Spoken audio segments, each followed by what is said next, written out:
happy to see you again. Thanks for stopping over to my channel. I'm going to jump in on how to file your weekly claim for unemployment. Now, this is how we do it in Washington State. I'm sure it's pretty similar to all the other states across the board for how to file your weekly claim.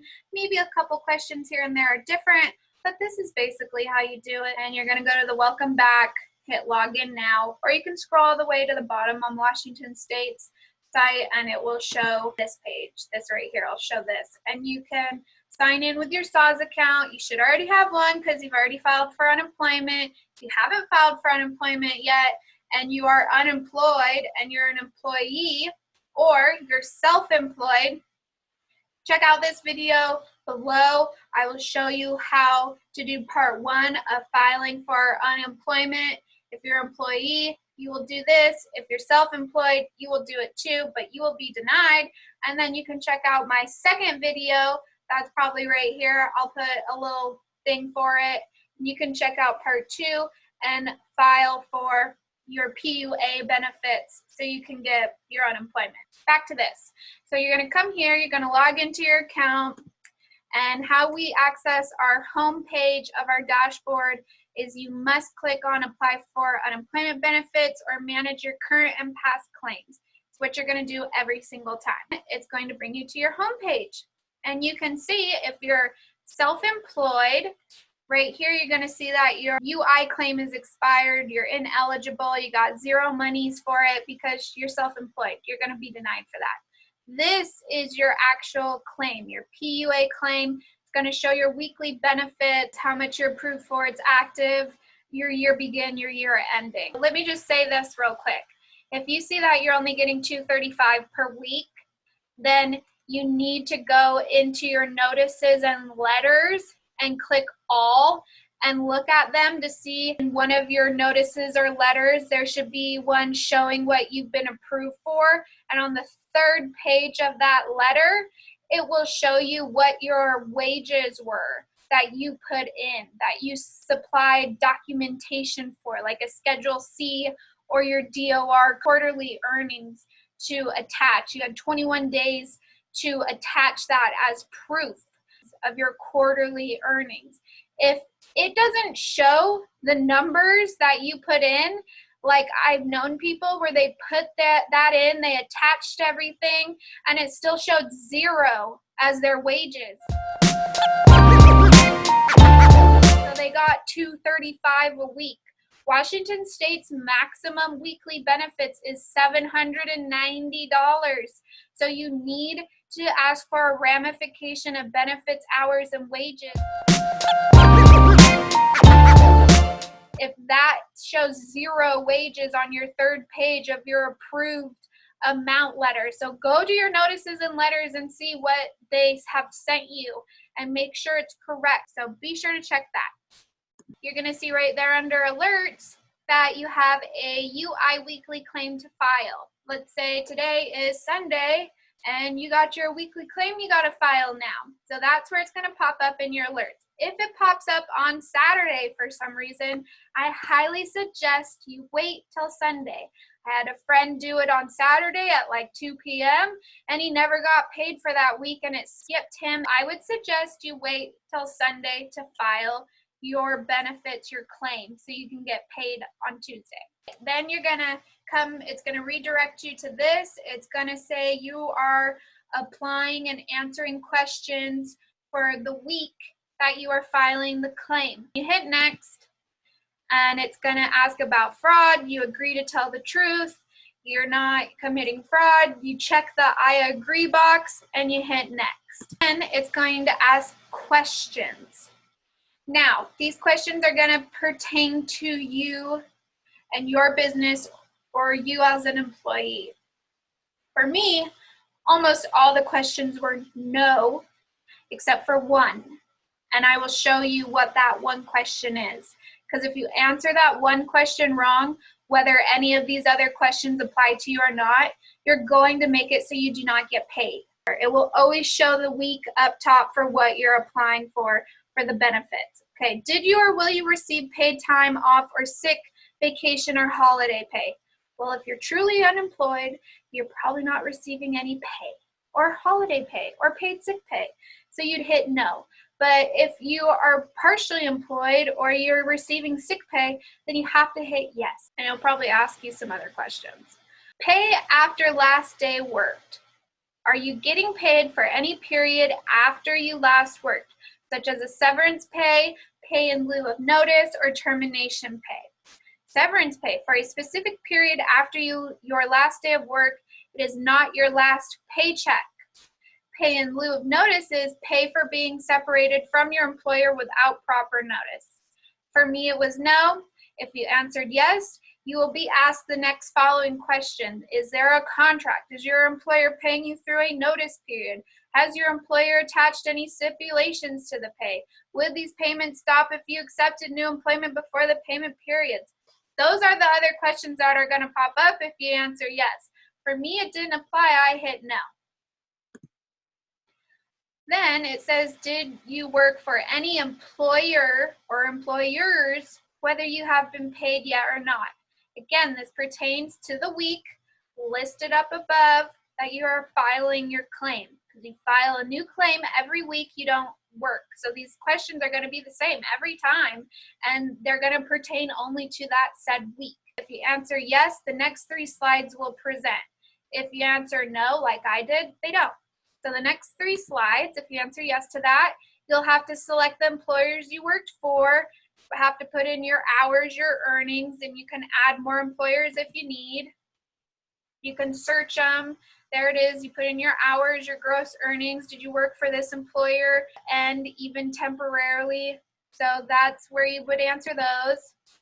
And then you confirm it. There it is, all right there being confirmed. Select the employers you worked for. So you got to check the little boxes next to all those employers for all the information you just submitted. Hit next. Then you're going to be asked, did you work in self-employment or casual labor, whether you have been paid yet or not? So for me, this is no. It could possibly apply to you though. And if you answer yes, was this casual labor such as mowing a neighbor's lawn or helping a friend move? So they're going to ask you, what was this casual labor? And then it says you will need to provide total hours worked and your net profit, gross income minus reasonable business expenses. If you're getting paid under the table or something like that, you have to answer yes to it, and you got to put it in there for how much you got paid and how much it cost you and how much was the cost of gas to do the job, and take your expenses out, your mileage you drove. You got to do the math on that and tell them. For me, it was no. I haven't worked at all. Have you been or will you be paid for jury duty? For me, it was no. If you answer yes, you will then be asked to enter the total reimbursement amount excluding out-of-pocket expenses. Okay? Then you'll be asked, did you apply for or receive worker compensation for an on-the-job injury? If you answer yes, you will receive a fact-finding questionnaire or an alert after the weekly claim has been submitted.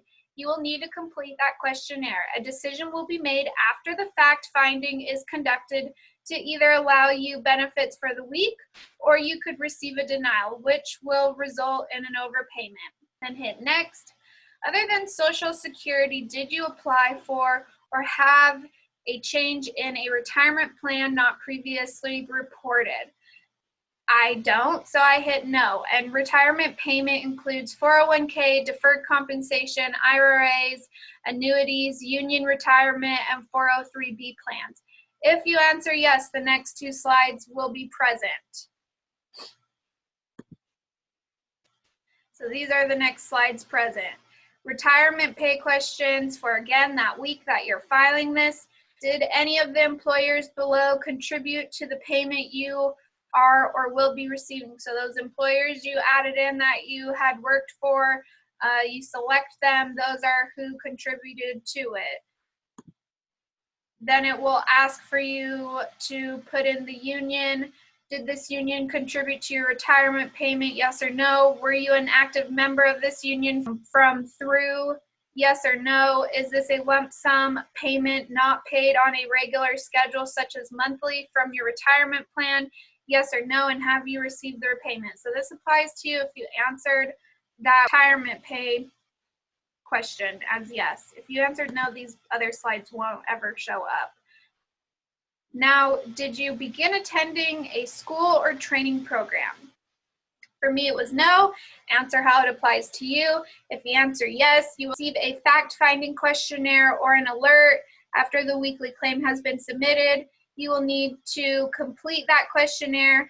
A decision will be made after the fact-finding is conducted to either allow you benefits for the week, or you could receive a denial, which will result in an overpayment. That's how that pertains. And from what I heard is they see it as if you're doing schooling or training, it's taking away from you finding another job or whatever, which we don't have to search for jobs right now under shelter in place. Now it says, were you physically able and available to work each day of the week? This is that one question I said you must answer yes to. You must answer yes to this question. This question also shows up in your regular unemployment application or your PUA application. If you're physically able and available for work, you must answer yes. If you answer no, then you're gonna have problems. Your claim's gonna probably be denied and you're not gonna get paid. Yes, you're physically able and available for work. Doesn't mean you have to. Doesn't mean because of COVID-19 you can't. It means, are you in a coma and can you not work? And here they are explaining it. Able to work. You're physically and mentally capable and have legal authority to work in the United States. Available for work. Each day you claim benefits, you must be immediately ready and willing to accept suitable work in your labor market during hours normal for your occupation. To meet the department's reporting requirements, you must be physically located in the United States or Canada if you're a Canadian citizen or have legal authority to work in the United States or Canada, including the District of Columbia, Puerto Rico, and the U.S. Virgin Islands for each day of the week. That's how that question pertains. That's why this question is so important. And that's why you must answer yes. You must answer yes. You are physical, able, and available for work. For the next one. Did you complete at least 3 job search activities and keep a written record as required? It's not required. If you didn't complete at least 3 activities, you must answer no. You answer no because currently we are under shelter in place and this isn't a part of what you have to do for unemployment. You don't have to do it. So you answer no because you're not searching for 3 different jobs and doing different interviews when we have shelter in place at hand. It's not going to happen. So you answer no, go on to the next thing. It says if you answer yes, the next 3 slides will present. If you answered yes, then these 3 slides will show up. You'll have to add the contact. You'll have to add in all that information as well, who they are, where you did it, when it happened, and then that will show your log. Again, this is not mandatory to receive unemployment weekly pay. I know it probably was in the past. You had to apply for 3 different jobs and show you're trying to search for a job while unemployed. Well, we're in shelter in place. There is a pandemic at hand. You answer no, and you hit next.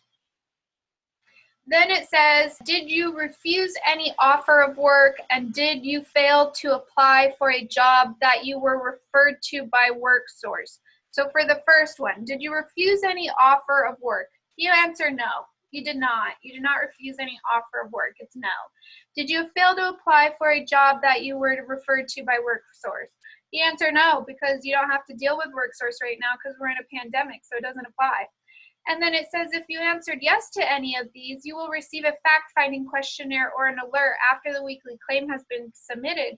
You will need to complete that questionnaire and a decision will be made after the fact-finding is conducted to either allow you benefits for the week or you could receive a denial, which will result in an overpayment. So like I said, you answer yes to those questions, you're going to have red flags thrown up. They're not going to pay you immediately like they probably usually do, and you're going to have to wait for this alert to show up for you to answer more questions. When just answer no and no, because you don't have to be doing those things right now during the pandemic to get unemployment benefits. And then finally, you come to a summary of all these. And like I said, this takes like 10 minutes because most of this stuff either doesn't apply to you and you don't have all the extra slides pop up. Again, for me, all these questions were no, except for the able and willing to work. That's it. Cut and dry.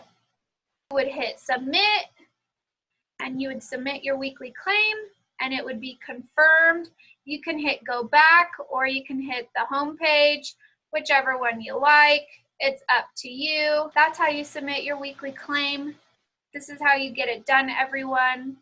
You can do this easily in 10 minutes. I would suggest doing your weekly claim every Sunday. If you do it on Sunday, you'll get paid on Tuesday. You can do it by phone on Saturday after 6 p.m., but it's really hard to get through. I also have 2 videos for frequently asked questions. I will also put them so you can see them. You can check them out. Maybe they'll answer some of your frequently asked questions that I have answers for. Thank you for tuning in. I'm sorry if you're just seeing this video now. I wanted to get this out because unemployment is so important to people, for everyone to get benefits and still get some money in their pockets, because right now this pandemic is insane and it's so futile to still get some money coming in when we still got money and bills going out. So thanks for stopping by. Like, subscribe, leave me a comment, let me know what you think, let me know if you have questions, and I'll try to help you out. Bye.